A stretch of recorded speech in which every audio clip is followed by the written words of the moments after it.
पुसद विधानसभा क्षेत्र ने राज्य को वसंतराव नाइक और सुधाकर राव नाइक जैसे दो मुख्यमंत्री दिए हैं। मनोहर नाइक ने तब निर्वाचन क्षेत्र का नेतृत्व किया था, वे मंत्री पद भी संभाल चुके हैं। अब विधायक इंद्रनील नाइक हैं। उनके कार्यकाल में पुसद विधानसभा क्षेत्र में कोई विकास कार्य नहीं हुआ, ऐसा आरोप पूर्व समाज कल्याण आयुक्त माधवराव वैद्य और यवतमाल जिला केंद्रीय सहकारी बैंक पुसद के उप विभागीय अध्यक्ष अनुकूल चौहान ने लगाया है।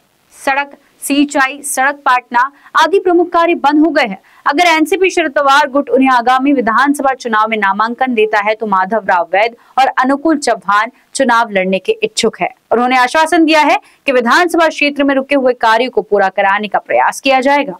आता तुम्हाला एक सांगतो, मी कोल्हापूर जिल्ह्यामध्ये जिल्हा समाजकार्याने काम केलं।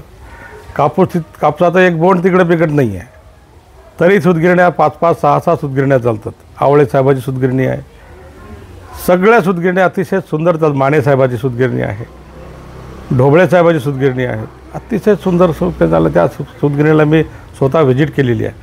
परंतु मला इथे आपल्या पुसदमध्ये एवढा कापसाचं आपण म्हणतो की इथे कापूस पांढरं सोनं म्हणून आपण त्याला म्हणतो, इथे एवढा कापूस पिकतो आणि आपली सूतगिरणी बंद होते आणि ते जसं बंद होते ते चालू केल्या जात नाही आहे, ती जागा विकून टाकल्या जाते। म्हणजे मला एक समजत नाही की आपण जनतेसाठी आपण थोडंसं हे काम केलं पाहिजे। जनतेचं काम सोडून आपले खिसे भरण्याचं काम किंवा आपलं हे करण्याचं काम लोकप्रतिनिधींनी करू नये, ही एक फार माफक अपेक्षा समाजाची असते किंवा जनतेची असते। लोकप्रतिनिधी म्हटल्यानंतर त्यांनी जे काही माळ पठारावरची समस्या आहे, पिण्याच्या पाण्याचा प्रश्न एवढ्या वर्षापासून आहे। आदरणीय वसंतराव नाईक साहेब आणि सुधाकर नाईक साहेब इथं आपले मुख्यमंत्री होते आणि एवढा काळ मुख्यमंत्री होते, त्यावेळेस त्यांनी जे काही कामं केली आहेत ती अतिशय चांगली कामं होती। परंतु त्यानंतर कामं अजिबात झाली नाही आहे आणि जनतेला असं गृहीत धरलं जाते की बाबा आम्ही कसंही करून आम्ही निवडून येतो, काही जरी झालं तरी जनता काही आमच्याकडे आम्हालाच निवडून देते। हे फार चुकीचं आहे। जो आमदार किंवा जो लोकप्रतिनिधी जनतेत जाऊन जनतेचे प्रश्न सोडवत नाही, त्या लोकप्रतिनिधीला जनतेतून खाली ओढलं पाहिजेत, या मताचे आम्ही आहोत। जे विषय तुम्ही घेतले ते अगदी योग्य आहेत। शेतकऱ्यांचा विषय आणि त्यातल्या त्यात पांधन रस्त्याचा विषय जो तुम्ही केलेला आहे, आज अनेक उदाहरणं पुसद तालुक्यात आहे जिथे शेवटी प्रशासनाच्या दिरंगाईला कंटाळून शेतकऱ्यांनी स्वतः वर्गणी करून आपल्या शेतापर्यंत पांधन रस्ते नेलेले आहेत। जे काम प्रशासनाने केले पाहिजे, जो काम शासनाचं आहे, तो काम लोकप्रतिनिधीच्या कुठेतरी दुर्लक्षामुळे, कुठेतरी त्यांच्या निष्काळजीपणामुळे, प्रशासनावर पकड नसल्यामुळे हे काम शेतकरी स्वतः वर्गणी करून करत आहे। बरेच असे गाव आहेत जिथे स्मशानभूमीकडे जाणारे रस्ते नाही आहेत। लोकांना ने-या करण्यासाठी एखाद्या नदी खोऱ्यातून ती अंत्यविधी तिथून न्यावी लागत आहे।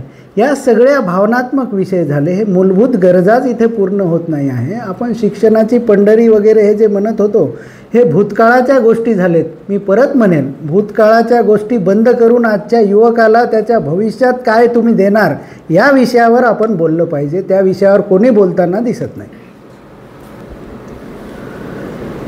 जी विचारधारा आपण धरून चाललेलो आहोत, ही विचारधारा नाईक साहेबांनीच आम्हाला शिकवलेली आहे।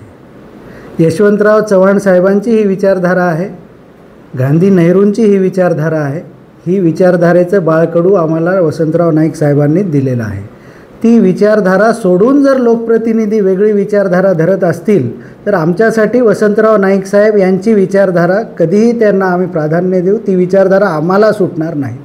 त्याच्यामुळे शरद पवार साहेबांकडे आपण ही मागणी केलेली आहे, कारण पुरोगामी विचारधारेचे आता जे मोजके पक्ष राहिले त्यांच्यात ते एक अग्रगण्य पक्ष आहे। कारा न्यूज के लिए यवतमाल से मकसूद अली की रिपोर्ट।